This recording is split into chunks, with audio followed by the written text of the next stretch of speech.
I am 52 years old, and my entire life's work currently amounts to a duffel bag of clothes and a mattress on the concrete floor of my sister's freezing basement in Chicago. Exactly 18 months ago, I had $150,000 in liquid cash, the keys to a luxury penthouse in Copacabana, and a 28-year-old woman who looked at me like I was the most fascinating man in the world. Today, the money is gone. The penthouse never existed. And the woman, well, she was the architect of the most efficient, ruthless dismantling of a human life I have ever witnessed. I spent 25 years as a corporate logistics manager. My entire career was built on risk assessment, finding the leak in the supply chain, spotting the inconsistency in the vendor contract. I was the guy who read the fine print. I made a comfortable, predictable living by anticipating exactly how things could go wrong. And yet, I walked directly into a trap so violently obvious that, looking back on it now, the shame is almost suffocating. I still remember the exact moment the anesthesia of my own ego finally wore off.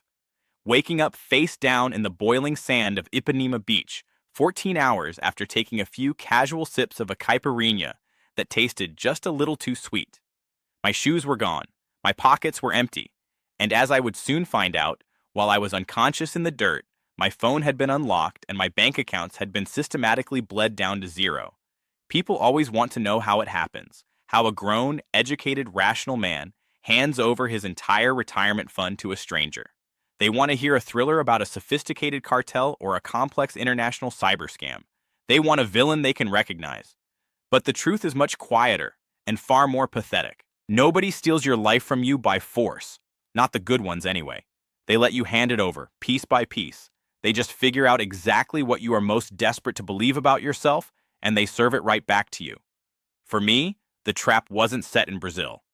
The trap was set the day I looked in the mirror, realized I had spent half a century playing by the rules, and saw a man who was completely, utterly invisible. My name is Arthur Pendelton.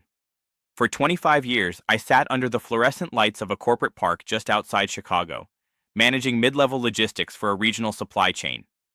My entire professional existence was dedicated to eliminating variables. If a shipping container was delayed by 12 hours in Rotterdam, I knew about it. If a vendor tried to bury a 3% markup in the fine print of a Q4 contract, I caught it. I was a man who lived by spreadsheets, margins, and risk assessment. I wasn't the kind of guy who bought lottery tickets or went to Vegas. I built a comfortable, strictly middle-class life by making sure things went exactly where they were supposed to go, exactly when they were supposed to get there. That relentless caution bled into everything else. I married a woman who was just as pragmatic as I was. We bought a sensible suburban house, paid our taxes on time, and eventually, after 2 decades, we sat down at the kitchen table and mutually agreed that we had absolutely nothing left to say to each other. The divorce wasn't a tragedy, it was an amicable, bloodless transaction. But after the house was sold and the assets were divided, I found myself sitting alone in a rented corporate apartment, staring at my reflection in the dark glass of the microwave door. I was 52 years old. I had no children, no passions that mattered, and 0 stories worth telling at a bar. I realized, with a sudden and suffocating panic, that I had spent half a century being completely, utterly invisible. I had played the game so safely that I had barely lived at all. The thought of going back to a cubicle to fade away quietly into my 60s felt like a death sentence. I needed to get out. I needed a change. But because I was still Arthur, I didn't handle my midlife crisis by buying a red sports car or joining a cult. I built a financial model.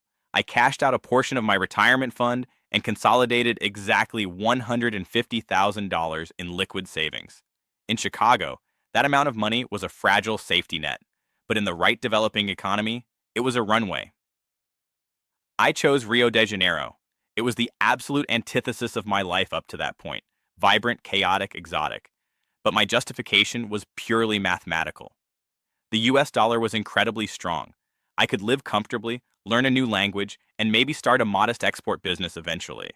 It wasn't a reckless escape, I told myself. It was a calculated geographical arbitrage.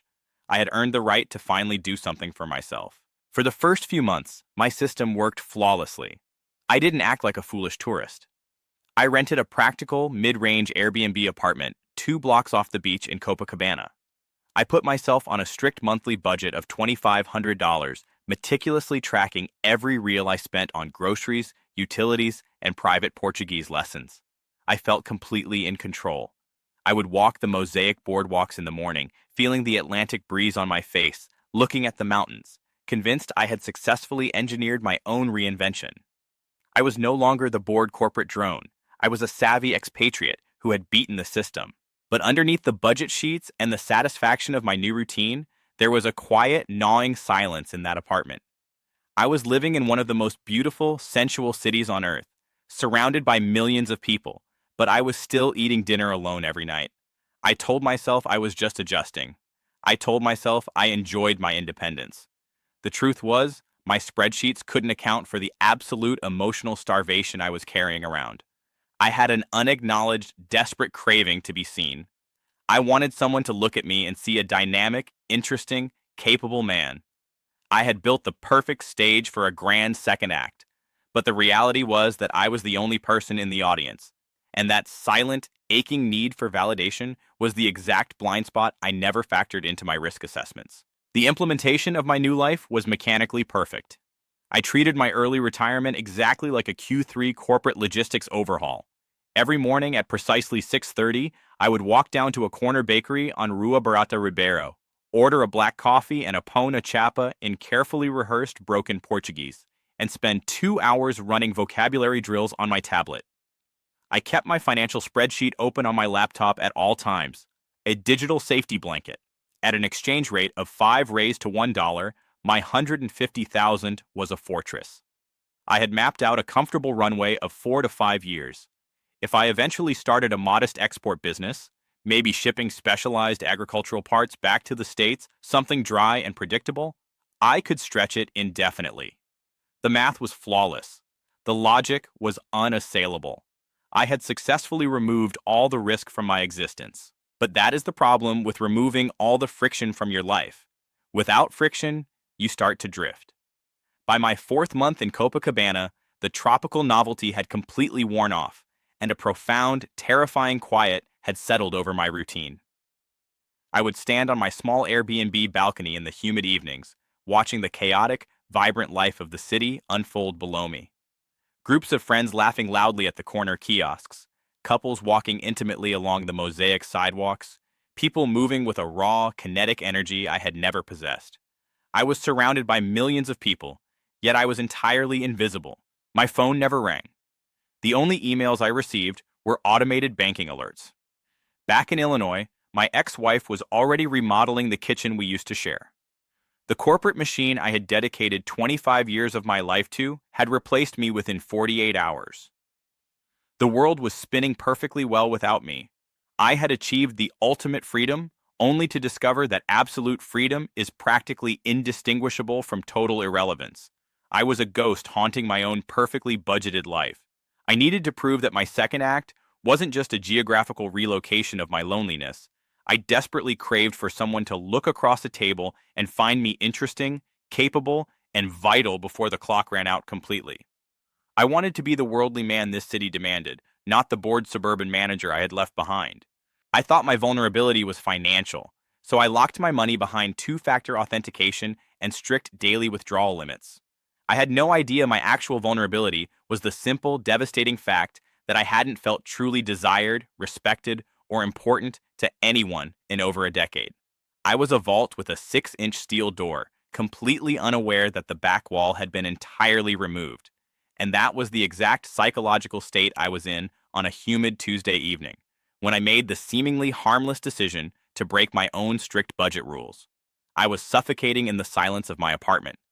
I put on a pressed linen shirt, walked out of my safe, predictable neighborhood, and took a cab down to an upscale, expat-friendly lounge in Ipanema. It was meant to be a minor deviation from the spreadsheet. Just one drink, I told myself, just to be around people and hear the sound of my own voice. I had no idea I was walking directly onto the slaughterhouse floor. The lounge was called Barreto Londra, tucked inside the Fasano Hotel in Ipanema. It was dark, expensive, and exactly the kind of place you go when you want to pretend you belong to a world you don't. I sat at the mahogany bar, feeling the humidity cling to the collar of my linen shirt, trying to order a specific gin martini. The bartender, a young guy with a sharp haircut, was looking at me with polite exhaustion. My Portuguese, despite all the morning drills with my tablet, completely failed me in the ambient noise of the room. I was pointing, stuttering, feeling the familiar hot flush of middle-aged embarrassment crawling up my neck. Then, a voice to my left smoothly cut through the confusion. 2 sentences in rapid, flawless Portuguese, and the bartender nodded, turning away to mix the drink. "You were asking him to pull the gin," she said, glancing over at me. "He thought you wanted him to move the bottle. You have to use the verb for to mix." Her name was Camilla. She was 28. She wasn't wearing a tight dress or heavy makeup. She wore a tailored blazer over a simple white silk top, her dark hair pulled back loosely. She didn't look like the stereotype of a woman hovering in a high-end hotel bar looking for an American to buy her dinner. She looked like she had just stepped out of a client meeting and was trying to decompress. I thanked her, embarrassed but relieved, and immediately offered to buy her drink. She declined. She didn't playfully resist or negotiate. She simply tapped her own card on the terminal. That small, decisive action, paying for her own drink, was the hook. It immediately disarmed 25 years of corporate risk assessment instincts. We talked for exactly 20 minutes. She told me she was a freelance interior designer. She spoke excellent, unaccented English, which she said she perfected during a year in London. We didn't talk about the beaches or the tourist sites. We talked about mid-century modern architecture and the deteriorating infrastructure in Rio's historical center. She was sharp, engaged, and she looked me directly in the eyes. When she finished her glass of wine, she checked her watch, mentioned she had an early morning site visit at a construction project, and stood up to leave. She didn't linger. She didn't fish for a dinner invitation. She only gave me her number because I explicitly asked for it as she was putting on her coat. I walked back to my apartment that night feeling a surge of adrenaline I hadn't felt in a decade. I felt capable. I felt interesting. The progression of our relationship was a masterclass in calculated pacing. We didn't jump into a chaotic, alcohol-fueled romance. Our first few dates happened in broad daylight. We walked through the quiet halls of the Modern Art Museum in Centro. We drank espresso at a tiny, understated cafe in Leblon where the menus didn't have English translations. We ate at traditional, tucked-away restaurants far from the expatriate bubbles of Copacabana. She quickly became my cultural bridge. If a cab driver tried to take a longer route, she would politely but firmly correct him in Portuguese. If a street vendor tried to quote me a tourist price, she would aggressively haggle him down to the local rate, saving me 10 or 15 reais. It was a brilliant psychological tactic. By rigorously protecting my pocket change, she established herself as my ally. She proved she wasn't after my money. She was on my side against an opportunistic city. Over long lunches that stretched into the late afternoon, she talked passionately about her career. She described the grueling reality of being an independent contractor in a volatile South American economy, her frustration with unreliable suppliers, and her ambition to eventually open her own firm. She felt like a real, grounded, struggling professional. And as I listened to her, nodding and offering my decades of corporate management advice, a profound, intoxicating delusion took root in my mind. I looked across the table at this young, beautiful, driven woman, and I convinced myself that she was drawn to my maturity. I believed she was exhausted by the reckless, immature local men her own age and was seeking the stability, intellect, and worldly perspective that only someone like me could provide. When she looked at me, I didn't see an aging, divorced logistics manager from Illinois. I saw a mentor, a protector, a man of substance. I genuinely believed my cautious nature had allowed me to bypass the predictable tourist traps. I thought I had successfully vetted her. I had found an authentic, high-value local partner. Looking back, the initial warning signs were already there. Small, almost imperceptible fractures in the logic. But I was so completely starved for the reflection I saw in her eyes that I would have ignored a fire alarm just to keep looking at it. The transition from my modest Copacabana Airbnb to a luxury 3-bedroom apartment in Leblon didn't happen overnight, and it certainly wasn't presented to me as a romantic milestone. It was pitched as a logistical upgrade. By our 3rd month together, Camilla was spending almost every night at my place. One morning, while looking at my monthly expense spreadsheet over coffee, she casually pointed out that I was overpaying for short-term tourist rentals. She said she could leverage her local network to find us a long-term lease in Leblon, the safest, most exclusive neighborhood in the city, for a fraction of the daily rate I was paying. It made perfect financial sense. I gave her the green light to negotiate. A week later, she brought me a formal 30-page lease agreement. There was only one catch. Because I was a foreigner without a Brazilian guarantor, a fiador, the landlord required the first 6 months of rent paid up front, in cash. If I had been sitting in my office in Chicago, looking at a vendor contract that demanded an untraceable cash deposit, I would have flagged it immediately. But I wasn't in Chicago. I was sitting on a balcony in the tropics with a beautiful woman who had just spent 3 days aggressively negotiating the monthly rate down to save me money. I rationalized it as a cultural friction point.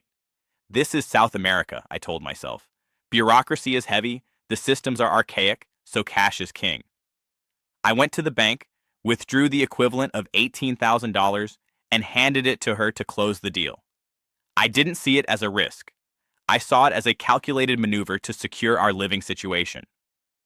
Once we moved into that apartment on Avenida Delfim Moreira, with its floor-to-ceiling windows overlooking the Atlantic, the perimeter of my world began to quietly, systematically shrink.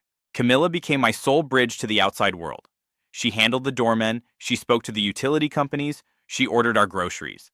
At first, it felt like an immense luxury, but slowly, she began to curate my social reality. If I mentioned going to an expat meetup in Ipanema, she would sigh, giving me a look of mild disappointment. Arthur, those guys are just losers drinking cheap beer and complaining about the city. They just want you to pick up the tab. You're better than that. It fed my ego perfectly. I stopped going to the meetups. When my old friends back in Illinois called to check in, expressing mild skepticism about how quickly my new life was moving, I felt a flare of defensive anger. I told Camilla about their doubts, and she smiled softly, resting her hand on mine. They're just jealous, Arthur. They are stuck in the snow, in the same cubicles, and you had the courage to actually live. People hate what they don't have the guts to do. Within 2 months, I had completely stopped returning their calls. I was living in a bubble built for two, convinced I was sitting on the absolute top of the world. With my isolation complete, the financial bleed began, but it was engineered so brilliantly that I never once felt like a sugar daddy. Camilla never asked me for a designer handbag, expensive jewelry, or a spa weekend. She was a struggling professional, and she presented me with business problems. It started with delayed invoices. Her interior design clients were supposedly holding up payments, leaving her short on cash for essential architectural software licenses. I'm going to lose this contract if I can't render the 3D models by Friday, she would say, visibly stressed, rubbing her temples at the kitchen counter. I didn't offer her a handout. I offered a solution. I bought her a brand new $2,400 MacBook Pro. I framed it in my own mind as an investment in her productivity. I was the senior partner fostering the growth of the junior partner. A few weeks later, the safety issue came up. She was supposedly managing a renovation project in a rougher neighborhood in the North Zone. She came home one afternoon shaking, claiming a man had aggressively followed her from the bus stop. The thought of her in danger triggered every protective, masculine instinct I had been suppressing for a decade. The very next week, I bought a used Honda CR-V for $14,000. Cash. Because the Brazilian DMV system was notoriously difficult for foreigners on tourist visas, it only made logical sense to register the title in her name. It was practical. I kept the spare key. I still felt like I was the one pulling the levers. There were warning signs, of course. Massive, glaring red flags that I simply chose to walk past. Her phone would ring late at night, and she would occasionally take the call on the balcony, speaking in rapid, hushed, tense Portuguese. When she came back to bed, she would dismiss it with an exhausted roll of her eyes. It's my crazy ex-boyfriend. He just won't accept that I've moved on with a real man. Any rational observer would have asked questions. I didn't. Instead, I felt a deep, pathetic surge of pride. I liked the idea that some younger, volatile local guy was losing his mind because she had chosen me. Her instability made my stability feel like a superpower. Every time an inconsistency popped up, my ego stepped in to pave over it. I believed I was in absolute control because, fundamentally, I still had my American bank accounts. I held the debit cards. I checked my balances on my phone every morning. I had managed multi-million-dollar logistics supply chains. I knew how to read people. I was completely convinced that as long as I held the capital, I dictated the terms of the relationship. I didn't understand that she wasn't trying to pick my pockets for a few $1,000s here and there. She was patiently, meticulously conditioning me. She was training me to associate spending money with the intoxicating feeling of being indispensable. She was waiting for the perfect moment to ask for the whole thing. And I, completely blinded by the illusion of my own relevance, was practically begging her to do it.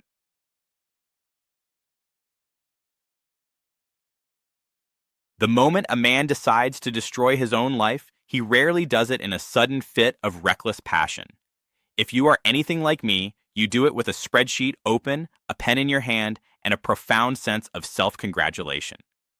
By our 8th month together, my liquid runway had shrunk from 150,000 down to roughly 110. Between the luxury lease in Leblon, the MacBook, the SUV, and the general friction of maintaining a high-end lifestyle, the math was starting to trend in the wrong direction. I wasn't panicked, but the corporate manager in me knew the honeymoon phase was over. It was time to generate a return on my capital. I needed an anchor. Camilla knew exactly when to introduce the idea, and more importantly, she knew exactly how to frame it. She didn't pitch it as a romantic fantasy of building our dream home together. She pitched it as a pure, aggressive business opportunity. She claimed to have found a distressed penthouse in Copacabana, sitting on the top floor of an aging Art Deco building. The owner had recently passed away, and the heirs were supposedly desperate to liquidate the asset to settle mounting debts. Because of the notoriously complicated succession laws in Brazil, the property was tied up in a probate dispute.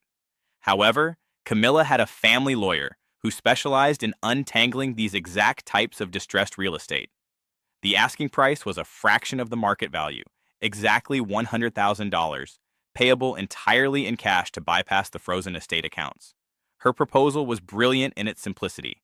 We would buy it cheaply, she would use her architectural expertise to execute a modern, high-end renovation, and we would flip it to a foreign investor within 6 months. I looked at the numbers she drew up.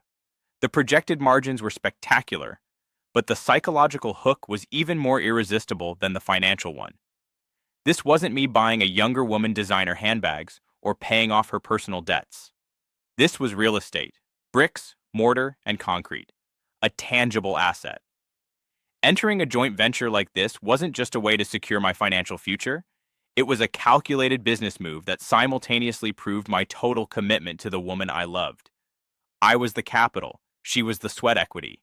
I was finally becoming the savvy international businessman I had dreamed of being when I left Chicago. I wired exactly $100,000, the vast majority of my remaining life savings, into a corporate bank account managed by her lawyer, Dr. Henrique. People often ask me how I could send that much money to a foreign account without hesitation. The answer is that the illusion of legitimacy was absolute. We didn't do this in a dark alley or over a handshake in a coffee shop. We did it in the aggressively fluorescent lighting of a cartório, a formal Brazilian notary public office in the business district of Centro. If you have never been to a Brazilian cartório, you need to understand the sheer weight of the bureaucracy involved. There are digital cues, official stamps, holographic seals, and reams of heavy, watermarked paper. Dr. Henrique was an older, distinguished man wearing a tailored suit. He spoke with the slow, measured cadence of a professional who billed by the hour. We sat at a heavy wooden desk, and I signed my name on page after page of dense Portuguese legal jargon that Camilla patiently and thoroughly translated for me. At the end of the meeting, Dr. Henrique stamped the final document, shook my hand firmly, and slid a heavy brass ring holding 3 keys across the desk. I put those keys in my pocket, and the physical weight of them against my leg was the most intoxicating drug I had ever experienced. I felt entirely secure. My risk assessment was complete, and I had passed with flying colors. That night, back in our Leblon apartment, Camilla cooked an elaborate dinner to celebrate. She poured a very expensive bottle of Chilean Carmenere. She sat across from me, the city lights reflecting in the dark glass of the floor-to-ceiling windows behind her, and raised her glass. "To my partner," she said, her voice thick with genuine emotion. She looked at me with a deep, unwavering reverence that I had never seen in another human being's eyes. You are the smartest, most capable man I have ever met. You saw the opportunity, you took the risk, and you made this happen for us. I drank the wine. I looked around the beautiful apartment, at the stunning, driven woman smiling at me, and I felt a supreme, blinding sense of triumph. The ghost of the bored, invisible logistics manager from Illinois was completely dead. I was an international real estate investor. I was a man of action. I had beaten the system.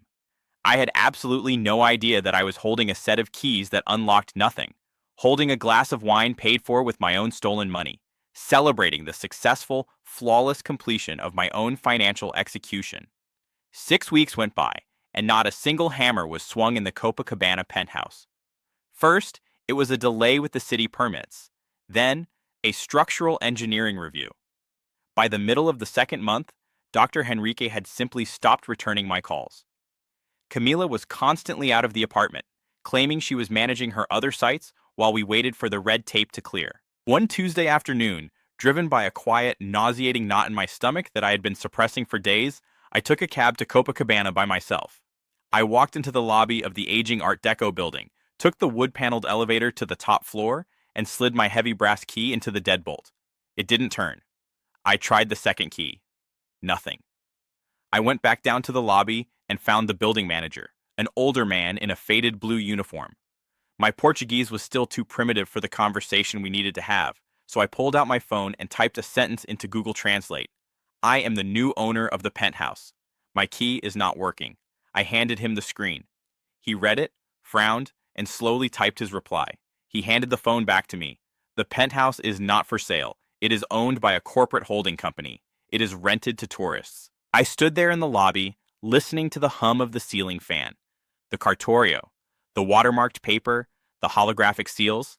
It was all a meticulously constructed stage play, and I was the only one who didn't know I was in it. I took an Uber back to our apartment in Leblon. I felt entirely numb. I walked through the door expecting a screaming match. I expected her to pack her bags, to cry, or to panic. But when I confronted Camilla, she didn't flinch. She was standing by the kitchen island, pouring a glass of sparkling water. She was eerily, terrifyingly calm. "Henrique," she whispered, her eyes widening in perfectly calibrated shock. "Arthur, he scammed us. He scammed both of us." She stepped toward me, placing her hands on my chest, looking up at me with that same unwavering reverence. She told me we would go to the tourist police first thing in the morning. She told me she had all his corporate information and that we would get my money back. "But right now, you are shaking," she said softly. "Let's just walk down to the kiosk, have a drink, breathe. We will fix this tomorrow." Any rational human being would have locked the door and called the authorities immediately. But I wasn't rational.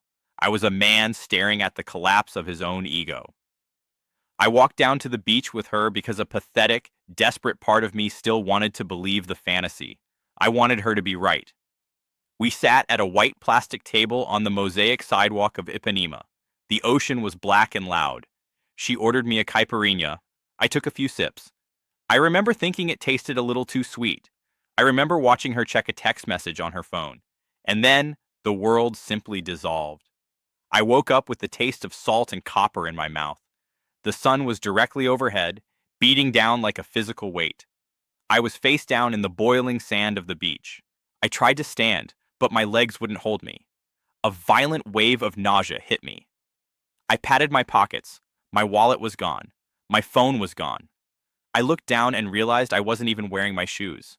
I had been unconscious in the dirt for 14 hours, a victim of Boa Noite Cinderella, the local cocktail of date rape drugs used to completely disable a target.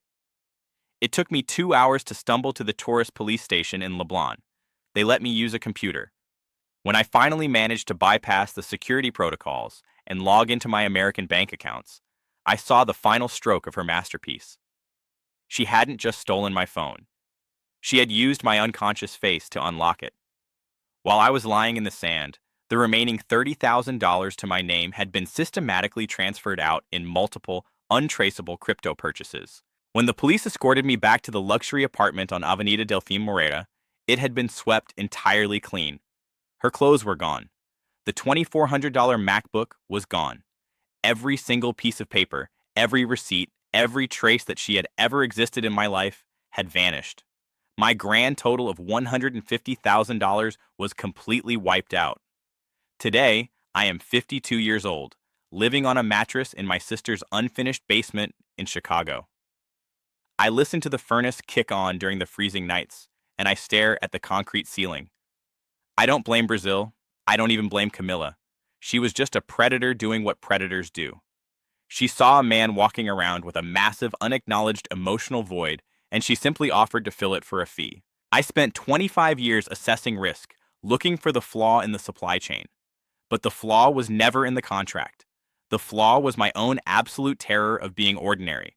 I was so desperate to be seen as the smart, capable, fascinating man I never was, that I financed my own destruction. I handed her the hammer, pointed at my life, and asked her to start swinging.